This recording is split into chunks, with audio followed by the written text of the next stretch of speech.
2026년 1월 9일, 오늘이죠. 대전에 계신 분들 사이에서 아마 하루 종일 이 얘기가 화제였을 겁니다.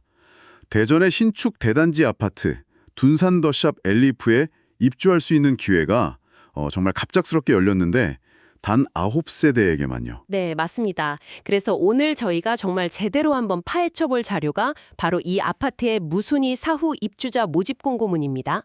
이게 언뜻 보면 그냥 빼곡한 글씨로 가득 찬 서류 뭉치 같잖아요. 네, 그냥 법률 문서 같죠? 근데 사실 이건 일종의 보물지도이면서 동시에 지뢰밭지도이기도 합니다. 보물지도이자 지뢰밭지도라.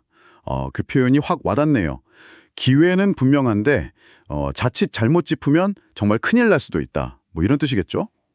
그래서 오늘 저희의 목표는 아주 명확합니다. 이 지도에서 보물은 어디 있고 지뢰는 어디 묻혀 있는지, 즉 누가, 어떻게, 또 얼마의 비용으로 이 기회를 잡을 수 있는지, 그리고 반드시 피해야 할 점은 무엇인지 아주 속 시원하게 짚어드리겠습니다. 자, 그럼 바로 시작해보죠. 무순위, 사후 청약. 이게 이제 소위 말하는 쭈쭈비잖아요. 네, 그렇죠. 근데 보통 쭈쭈은 계약 취소분이 나오는 건데 이건 성격이 조금 다른 것 같아요. 맞습니다. 아주 중요한 차이가 있어요. 일반적인 쭈쭈은 계약 과정에서 포기하는 세대가 나올 때 진행되지만 이건 좀 다릅니다. 이건 최초 분양부터 시작해서 예비 당첨자 계약까지 모든 공식적인 절차가 완전히 끝난 후에 최종적으로 남은 물량이에요. 총 1935세대라는 이 거대한 단지에서 모든 과정을 다 거치고 마지막으로 남은 정말 최후의 9세대인 셈이죠. 아하, 그러니까 마지막까지 주인을 못 찾은 진짜 알짜 물량이다 이런 거군요. 게다가 이미 아파트가 다 지어졌다는 게 가장 큰 특징이겠어요. 모델하우스만 보고 상상해서 계약하는 게 아니니까요. 바로 그 점이 양날의 검입니다. 공고를 보면 입주 예정일이 2026년 2월. 바로 다음 달이네요. 네, 한 달 뒤에요. 당첨되면 거의 바로 입주할 수 있다는 건 엄청난 장점이죠. 하지만 동시에 이미 모든 게 다 지어졌기 때문에 내부 구조나 옵션을 내 맘대로 바꿀 수가 없다는 단점도 있습니다. 있는 그대로 받아들여야 하는 거군요. 그렇죠. 위치는 대전 서구 용문동, 흔히 말하는 둔산생활권이라 많은 분들이 지금 주목하고 있습니다. 좋습니다. 그럼 가장 중요한 부분이죠. 나도 할 수 있을까? 자격 요건을 한번 파헤쳐보죠. 이런 건 보통 조건이 엄청 까다롭지 않나요? 의외로 문턱 자체는 아주 낮춰놨습니다. 딱 3가지만 기억하시면 돼요. 첫째, 거주지. 공고가 나온 오늘 1월 9일 기준으로 대전, 세종, 충남 이 3곳 중 어딘가에 살고 있기만 하면 됩니다. 서울이나 경기도 사람은 안 되는 아주 철저한 충청권 한정 기회군요. 두 번째 조건은 뭔가요? 두 번째가 사실상 이 청약의 핵심 관문입니다. 바로 무주택 세대 구성원이어야 한다는 점. 이게 중요하죠. 네, 신청하는 본인만 집이 없으면 되는 게 아니고요. 주민등록등본에 같이 올라가 있는 세대원 전체가 집이 없어야 합니다. 이 세대원 전체라는 말에서 보통 실수가 정말 많이 나오더라고요. 어디까지가 세대원인 거죠? 그렇죠. 여기서 말하는 세대는 일단 신청자 본인, 배우자는 기본이고요. 두 사람의 부모님이나 자녀, 심지어는 할아버지, 할머니, 손주까지 주민등록표에 같이 등재되어 있다면 전부 한 팀으로 봅니다. 예를 들어서 나는 무주택자인데 같이 사는 부모님 명의로 작은 빌라가 하나 있다. 그럼 바로 자격 미달이 되는 겁니다. 와, 정말 꼼꼼하게 따져봐야겠네요. 그럼 마지막, 3번째 조건은요? 마지막 조건이 가장 파격적입니다.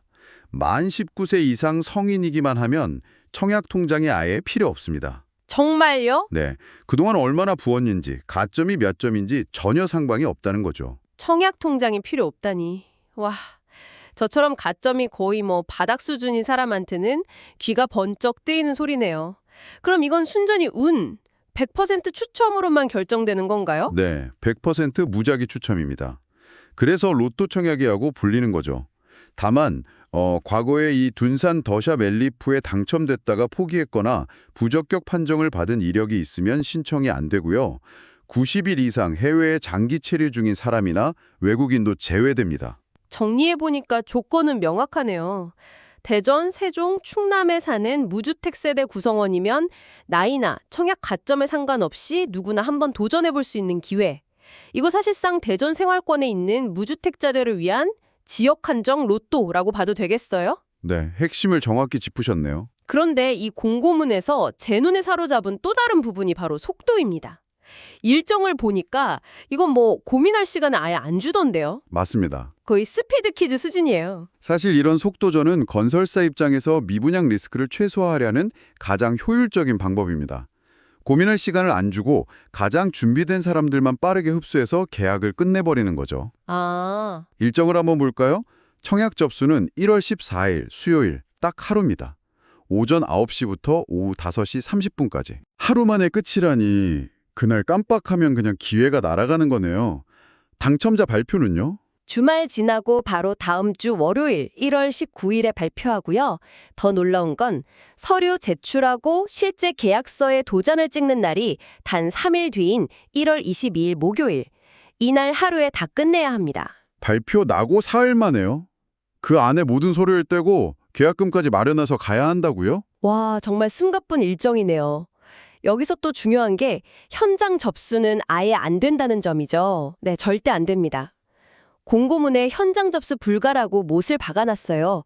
오직 청약홈 사이트나 앱으로만 신청이 가능하고요. 그러니 공동인증서나 금융인증서는 미리 컴퓨터나 스마트폰에 준비를 해두어야 합니다. 그리고 제가 본 가장 무서운 문구가 이거였어요. 오후 5시 30분 마감 시간 이후에는 접수 내용을 절대 수정하거나 취소할 수 없습니다. 한번 클릭하면 그걸로 끝이라는 거잖아요. 맞습니다. 그래서 동호수나 타입을 잘못 선택하는 실수를 하면 이걸 돌이킬 수가 없어요.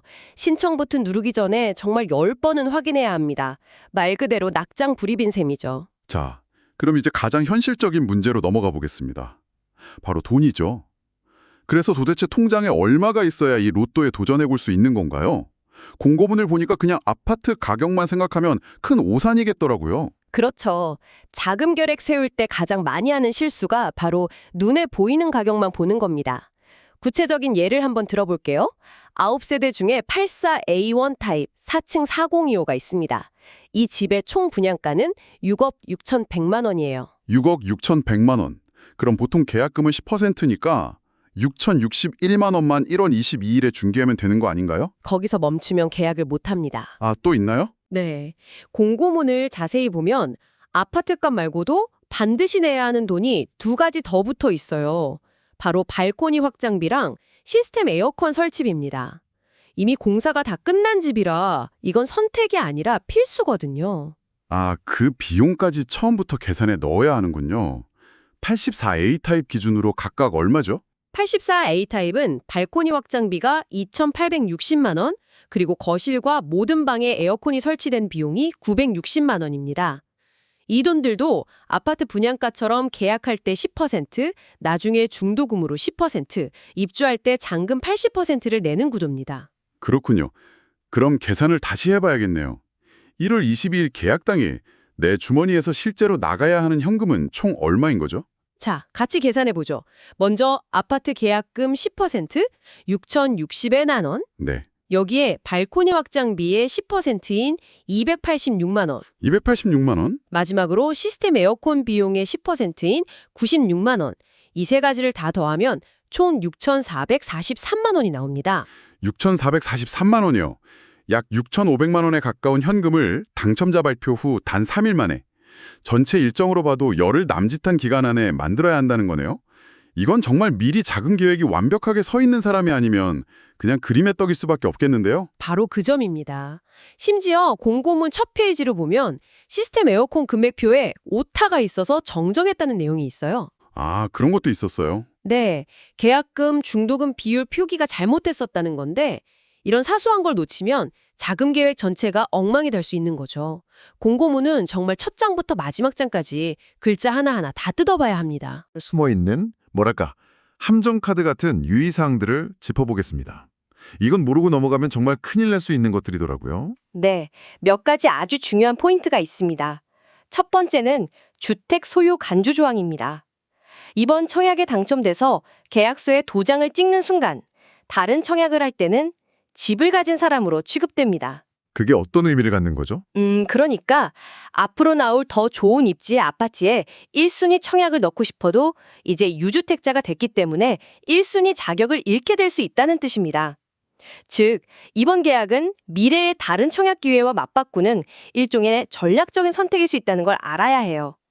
이 집이 정말 내가 원하는 집인지 신중하게 판단해야 합니다. 아, 정말 주요한 부분이네요.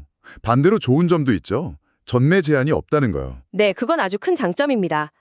보통 분양 아파트는 몇 년 동안 팔지 못하게 묶어두는데 이건 최초 당첨자 발표일로부터 이미 시간이 많이 흘러서 전매 제한이 완전히 풀렸습니다. 계약하고 잔금까지 다 치르면 뭐 바로 다음날 팔아도 법적으로 아무 문제가 없다는 거죠. 또 다른 함정카드는 뭐가 있을까요? 아까 무주택 기준이 제일 중요하다고 했는데 사실 이 기준이 파고들면 굉장히 복잡합니다. 공고문 맨 뒤쪽에 있는 주택 소유 여부 판정 기준을 보면요.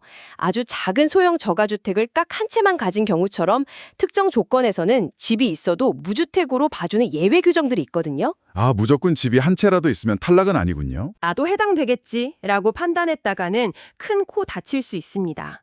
예전에 비슷한 무순위 청약에서 부모님 댁에 잠깐 주소를 옮겨놨던 30대 신청자가 있었어요. 본인은 당연히 무주택자라고 생각했지만 세대 분리가 안 됐다는 이유로 부적격 처리되고 계약금만 날릴 뻔했죠. 와, 그만큼 세대의 범위와 무주택의 기준이 무서운 겁니다. 애매하면 무조건 사업주체에 전화해서 확인해야 해요. 결국 모든 책임은 신청자 본인에게 있다 이 말이네요. 그렇습니다. 공고문 전체에 걸쳐서 거의 주문처럼 반복되는 문구가 바로 그거예요. 청약 자격 미숙지, 착오 신청에 대한 책임은 청약자 본인에게 있습니다. 자격도 안 되는데 운 좋게 당첨이라도 되면 당첨 취소는 기본이고 앞으로 다른 청약도 못하게 막히는 등 더 큰 불이익을 받을 수 있습니다. 오늘 둔산 더샵 엘리프 무순위 청약 공고문을 정말 탈탈 털어봤는데요.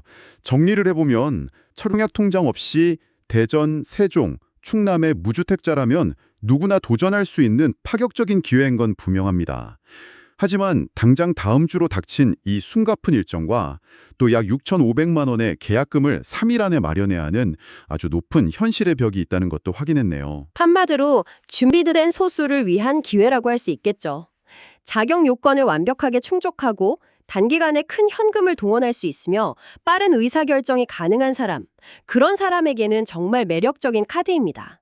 하지만 이 중 하나라도 어긋난다면 섣불리 뛰어들기보다는 신중하게 지켜보는 게 현명합니다. 오늘 분석을 마무리하면서 이런 생각이 좀 드네요.